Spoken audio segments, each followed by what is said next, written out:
Right, so far what I've done, I'll just move this screen a little bit so I can see it myself. Right, I've gone in to the wiring on this plug. I've spliced into the 3 wires that I needed, which is your earth, the red there, permanent live, orange and white, switched live. Now the plug, how can I explain this? The wires are coming up out the top here, but then they're folded back over on the cells to come down the loom a little bit, and then I've taped that around. Now the actual connections on the wiring have been, I took the connector to bits so I could get the heat shrink on each wire, so they're all heat shrink and sealed. I use the heat shrink that has adhesive in it for this sort of job, so it seals it and makes it like weatherproof, waterproof. I've got this last bit just to shrink on, which I'll do now.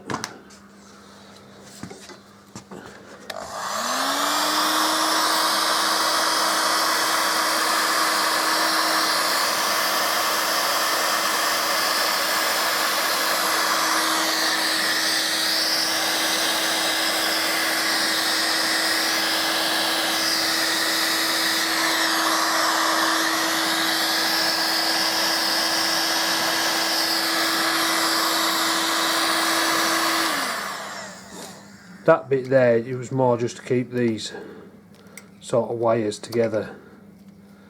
The plug's probably going to go on about there. But what I'll do, I'll just get rid of this heat gun a second. Pick my phone up, it's just fell out of my pocket. I'll knock you off a sec and I'll come back with me multimeter, and I'll just test them. Obviously I know they're going to work, but I'll just test them so you can see that everything's going to be working on it. I'll be back in a sec.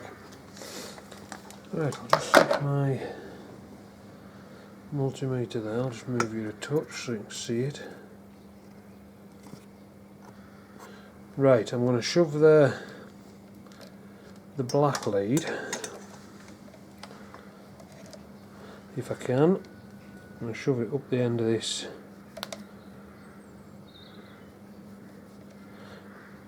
If I put that onto continuity, like the beep test, grab the other end, I'm just going to touch this over onto the earth on the battery. I've got the probe in the end of the...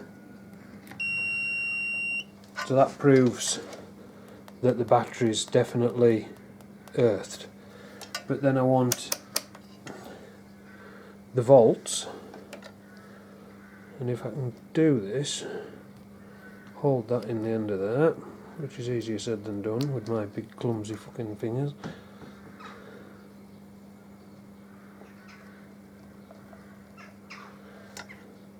Right, if I touch this red, it's the red I'm going to probe into now. So there you've got the battery voltage on the multimeter.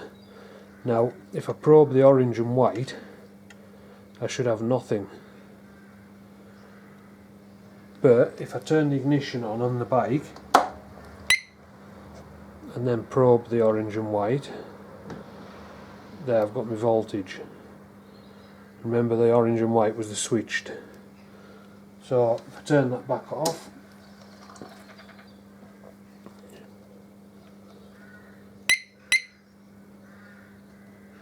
probe it again, nothing. Probe the red, permanent live. So now the voltage was slightly less that second time round. It was just purely, I think, because of the crappy earth connection, so it just wasn't getting a full reading. But basically what I was just wanting to show you there is all 3 of them wires are wired in where I want them. So red is basically the same as the permanent live on the battery. Black, obviously the earth. The orange and white, which is the colour of the wire I've put in, is the switched live. Yeah. Right, so now I've showed you that bit, what I'll do, I'll put the connector on, and I'll just keep coming back every now and then, show you where I'm at. Okay, back soon. Right, got one of the plugs on. That's the one that was in the main wiring, so that can get stuck in there sort of thing. Push the end in properly. Now it's just a case of get this wiring sorted with the other plug, and then I can plug that in, tuck it in there nicely and neatly out of the way, put that back where it was, and then I can start bike up then and again test everything's fine. I'd like a little mishap with this as well.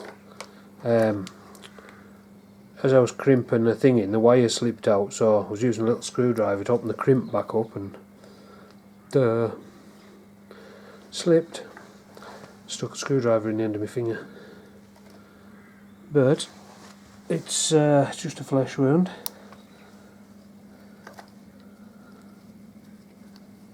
Now these sockets obviously are waterproof, and you've got your little bits that go in the end that seal it up, and same on the other side.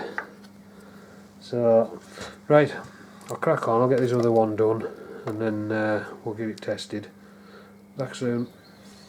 Right, I've got the wiring sorted on the joined up, heat shrinked, etc. Heat shrink put on. New fuse holder on that one. I've took the fuse out of this one so that when I connect it up, I'm not just sending a blast of power up to the heated grips. Just get rid of that bit of tape. Right, so I'm going to plug this in, try and get it so it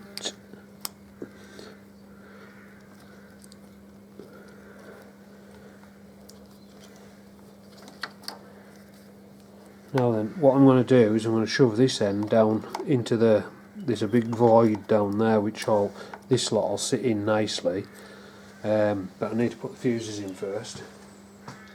So the first one I'll put in, will be the other one. The main fuse, which is a 4 ampere. Oh you bastard. Yeah, 4 amp in that one.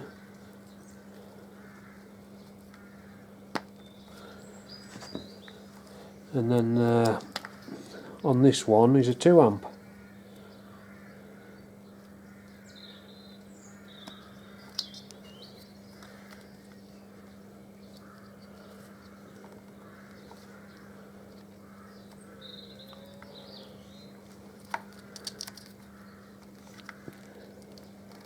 Well, that took some closing. Right, and we'll shove all that down there. It nicely curl round on itself.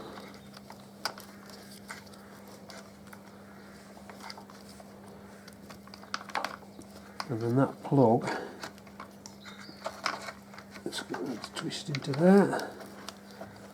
Plug just sits round on itself in there, and that just leaves me with, turn that the right way around, and I should, and that's it. That's the antenna back on for the fob. So now the big thing is I just need to test it. So obviously I can start it up, you can hear it run, but you'll not see the heated grips heat up. So I'll do that, and then I'll come back in when they start getting warm or not, as the case may be, but I'll be back soon. Okay. Right, I've put the seat back on, and all the other bits and pieces that I took off, like the side covers off the battery, etc. All back together. So what I'm going to do now is fire it up and then turn on the bars, which are currently cold. So we'll start her up.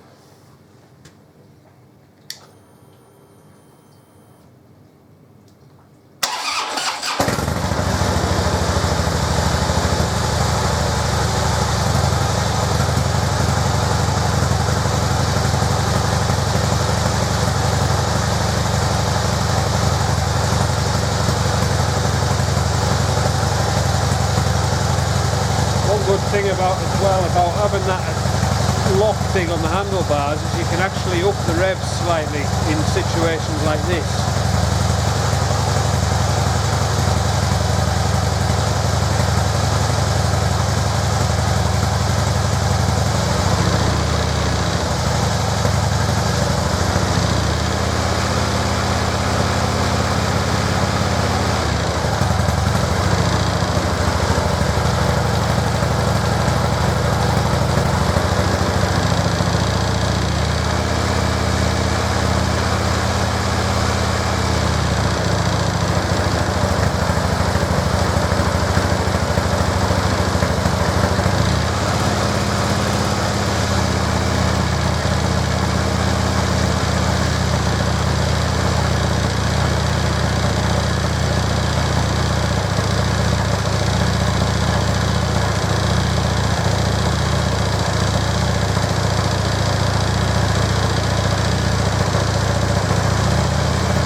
Knock it off for a few minutes, let this thing warm up. It takes a while for the grips to heat up anyway, so I'll just knock it off for now.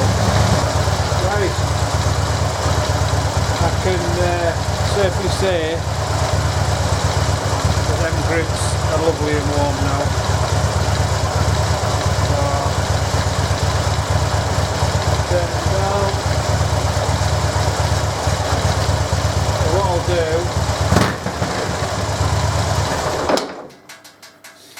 knock that off for now.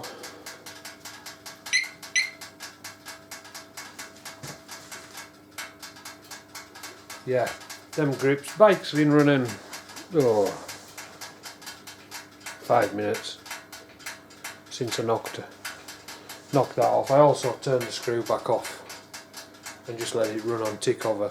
They work best when they're at a cruising speed. I mean, they're hot, you know, but they get hotter quicker when the engine's revving more.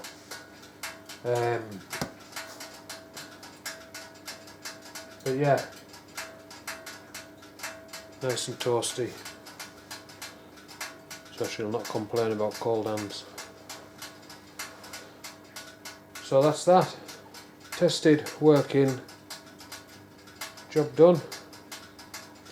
As I said, there's a few other things to do on this bike, a few chrome bits to put on here and there, but it's going to be happening later in the year. We're getting close to starting to go off places, so the last thing we want is stripping it into bits to do things. We've a lot of weight now to end of year. Right, hope you've enjoyed that short run of putting grips on and stuff.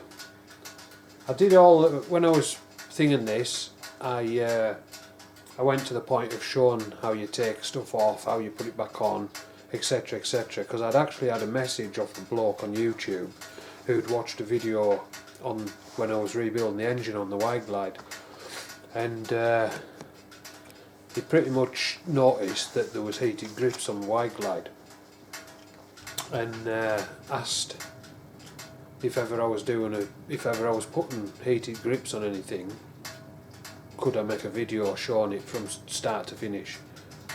So hopefully I've covered everything.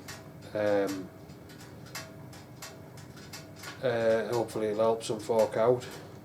But yeah, heated grips, a few chrome bits, everything seems to be working fine.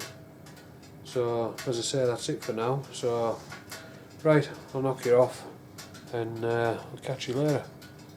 Bye for now.